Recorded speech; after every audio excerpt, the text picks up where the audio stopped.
একক স্বতন্ত্র হাদিসের কিতাব হিসেবে পৃথিবীতে সবচেয়ে বড় যে হাদিসের কিতাব, ওইটার নাম মুসনাদ আহমদ ইবনে হাম্বল। 40,000 হাদিসের কালেকশন আছে এটাতে।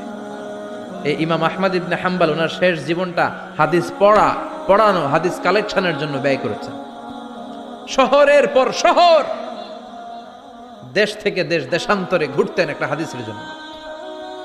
উনি সফরে বেরিয়েছেন হাদিস কালেকশনের জন্য। প্রচন্ড শীতের রাত, উনি মাগরিবের নামাজ, এশারের নামাজ পড়ে একটা মসজিদে শুয়ে পড়লেন, আর শুয়ে শুয়ে হাদিস পড়তেছেন। কি পড়তেছেন? কথা বলেন। আর মনে মনে ভাবলেন রাতটা মসজিদে কাটায় দেই, ফজরের নামাজ পড়ে আবার বেরোবো। কিন্তু দারোয়ান এসে বলে মসজিদে থাকতে পারবেন না, ওঠেন। দারোয়ান আছে না? কথা কোন?